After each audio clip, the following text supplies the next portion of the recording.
Hey everybody, Mike here. So recently I picked up a 5-pack of these emergency bandages to put in my first aid kits. These are also commonly called a Israeli bandage if you've never heard of these before. So this is something I've wanted to actually put in my kit for a while. I just now got around to pulling the trigger. But I want to go ahead and open this one up because this particular one's going to end up being my practice bandage. Anytime you get into something like this that you haven't used before, it's always a good idea to at least get one extra and be well versed in actually how to use this thing. So the event that the day ever comes, you actually know what you're doing, because let's face it, if you actually have to use this thing, seconds are going to matter, and it's going to be important that you have some kind of experience with this thing before you get going. Now, something else I've seen a lot of people do too as well is they'll actually take the bandage out of this package like you see here and just store this in their first aid kit like this. It basically just amounts to saving a few extra seconds when the time comes that you actually need this thing. Now let's go and take it out of this package here as well. Now this is a vacuum sealed package, and something else that's worth noting is these do actually have expiration dates on them. Now from what I can tell, the expiration date on these things is around 5 years. Use your best judgment as to how long you feel like it's necessary to use these in your kit before you replace them. Just so you know, there is an expiration date on these. Let's go ahead and get this out of the package like I said.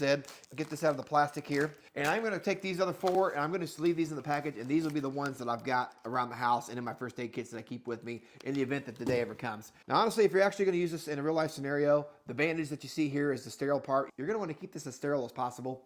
Now I want to go ahead and go over the features on this bandage here real quick, and then I want to show you kind of what this thing looked like when you're putting it on. Now full disclosure, I'm not an expert on this. I have had some first responder training back in the past, but this particular bandage is not something I was actually trained on back in those days. But with that being said, it should be a pretty easy process to get this thing figured out and go ahead and get well versed in how this thing actually operates. So basically what you've got here, you've got your actual sterile bandage part that's going to go over the wound right here. You're going to notice it's got this plastic piece here, and that's actually what's going to apply the pressure over the wound, which if you notice, that's right over the top of the bandage there itself. And then you're also going to notice that it's got little tie points here where it's threaded to itself, and that's basically just to kind of help keep this out of the dirt or off the pavement, and keep the whole bandage sterile while you're actually wrapping this around your wound. And as you pull on this thing, those are designed to just break free pretty easily. Now the other thing to note too is you can use this just about anywhere on your body. It doesn't matter whether it's on your head, your arm, your leg, or whatever appendage that you've got the actual issue that you need to address. But something else I thought was really cool as well, and this thing's really well designed from what I can tell, is they've actually designed this in a way that you can basically put this on yourself as well. So if you notice here, you've got this loop right here, threaded loop. So if you had an actual wound on your arm, you can literally run this right here like that,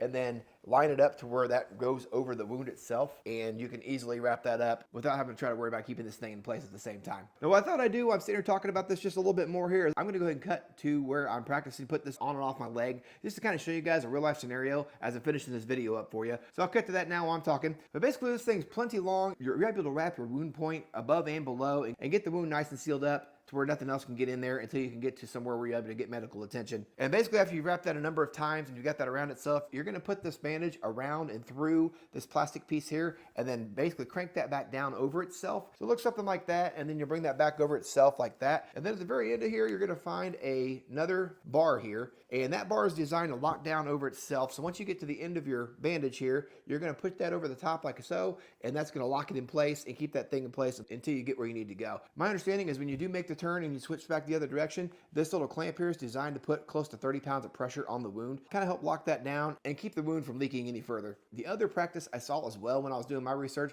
was you can actually take this and you can wrap it like so, and that can almost act like a tourniquet before you lock that thing down if you were to decide you need a little extra pressure on the wound. Other than that, that's all I've really got for you on this one. I think this is going to be a great thing to keep in my kit. I'm always looking for things like this, just in case a scenario ever turns up that's bad enough that I feel like I need it. But as I mentioned, this is the emergency bandage, also called an Israeli bandage. They come in 1-packs, 5-packs, or I think even up to 10 packs. So pick these up for as many locations as you want to keep these things in. But other than that, that's all I've got. I appreciate you guys taking the time to watch. We'll catch you guys on the next one.